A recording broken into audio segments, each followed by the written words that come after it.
बिस्मिल्लाहिर्रहमानिर्रहीम। Students programme को देखें, सिंपल सा प्रोग्राम है। लूप चलेगा 1 से लेकर 10 तक और हमें जे और बीच में स्पेस के लिए कॉमा प्रिंट करवाया है। तो जे की वैल्यू 1 से लेकर 10 तक है, तो ये 1 से लेकर 10 तक नंबर प्रिंट होंगे। इस प्रोग्राम को हम चलाते हैं तो आप देख लें 1, 2, 3 और ये 10 तक नंबर प्रिंट हो गए। ठीक है। अब इस प्रोग्राम के अंदर मैं एक चीज़ का इजाफा करता हूँ और वो है ये कंडीशन कि इफ़ जे इक्वल टू 5 तो फिर कंटिन्यू। कंटिन्यू आप देखें बोल्ड है, इसका मतलब ये है कि ये भी इफ की तरह या फॉर की तरह ये भी एक कीवर्ड है। इफ की बॉडी में क्योंकि एक ही स्टेटमेंट लिखी है कंटिन्यू, इसलिए हमें यहाँ पे ब्रेसेस लगाने की जरूरत नहीं है। जब ये कंडीशन ट्रू होगी यानी जे इक्वल टू 5 होगा तो ये कंटिन्यू की स्टेटमेंट चलेगी, नहीं तो ये कंटिन्यू की स्टेटमेंट नहीं चलेगी। जबकि ये सी आउट तो हर आइटरेशन में चलेगी। ठीक है ना। ये इफ की कंडीशन जो है वो हर लूप की हर आइटरेशन में चेक होगी। ये सी आउट लूप की हर आइटरेशन में सी आउट जे की वैल्यू प्रिंट करेगी। लेकिन ये कंटिन्यू की स्टेटमेंट सिर्फ उसी सूरत में एग्जीक्यूट होगी जब ये कंडीशन ट्रू हो। ठीक है। तो इस प्रोग्राम को हम अब चेंज किया तो इसको हम दोबारा से कंपाइल करते हैं और इस प्रोग्राम को फिर हम रन करते हैं। अब अगर इस प्रोग्राम को आप देखें तो जे की तमाम वैल्यूज प्रिंट हुई हैं सिवाय 5 के। ठीक है। जे 4 के बाद 6 प्रिंट हुआ है। तो इस कंटिन्यू की स्टेटमेंट से आपने देखा क्या इफेक्ट पड़ा है। जब जे 5 होता है तो ये कंटिन्यू की स्टेटमेंट चलती है। तो कंटिन्यू की स्टेटमेंट के चलने से क्या हुआ कि जे प्रिंट नहीं हुआ। ठीक है ना। जे इसलिए प्रिंट नहीं हुआ कि कंटिन्यू की स्टेटमेंट ने ये काम किया है कि जो लूप जहां तक चला था उतना ही चलाया है, उसके बाद जो बकिया लूप की बॉडी है वो स्किप कर दी है और लूप फिर नेक्स्ट आइटरेशन पे चला गया है। और ये सब कुछ कैसा हुआ है ये विजुअली अगर आप देखेंगे तो आपकी समझ में आएगा।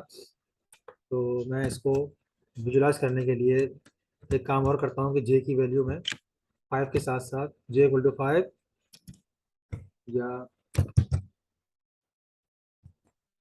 जे की एक और वैल्यू,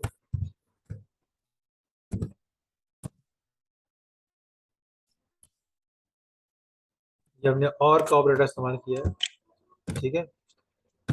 जे इक्वल टू 5 और जे इक्वल टू 7, जे की वैल्यू 5 हो या जे की वैल्यू 7 हो, मतलब तब ये कंडीशन ट्रू होगी, तब कंटिन्यू की स्टेटमेंट एग्जीक्यूट होगी। और मैं इसको दोबारा से रिकम्पाइल करता हूँ और यहाँ पे ब्रेक पॉइंट लगाता हूँ मैं और इस प्रोग्राम को with the help of debug में आपको समझाने की कोशिश करता हूँ।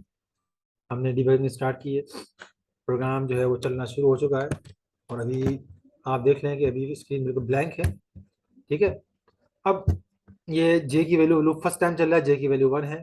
तो जे ना तो 5 है, जे ना 7 है, इसलिए ये भी फॉल्स ये भी फॉल्स, दोनों फॉल्स हैं तो ओवरऑल कंडीशन फॉल्स ही होगी। इसलिए ये कंटिन्यू स्टेटमेंट एग्जीक्यूट नहीं होगी। ये सी आउट पे आएगा और जे प्रिंट कर देगा। वो आप देख लें जे 1 प्रिंट हो चुका है। अब जे में इंक्रीमेंट होगा, जे हो गया 2, आप चेक कर लें जे 2 हो चुका है। अब 2 भी 5 के बराबर नहीं है, ना ही 2 7 के बराबर है, तो इसलिए ये इफ की कंडीशन फिर फॉल्स हो गई है। सी आउट जे प्रिंट होगा और आप देख सकते हैं कि आउटपुट में 2 भी नजर आ रहा है। इसी तरह जे में इंक्रीमेंट होगा, जे 3 होगा और 3 भी जो है वो प्रिंट हो जाएगा। और फिर जे 4 होगा, 4 भी प्रिंट हो जाएगा। अब जे 5 हुआ है तो पहले आप देख लेंगे 1 से लेकर 4 तक सारे नंबर प्रिंट हो चुके हैं। अब जे 5 है तो 5 इक्वल टू 5, ये कंडीशन ट्रू हो गई है।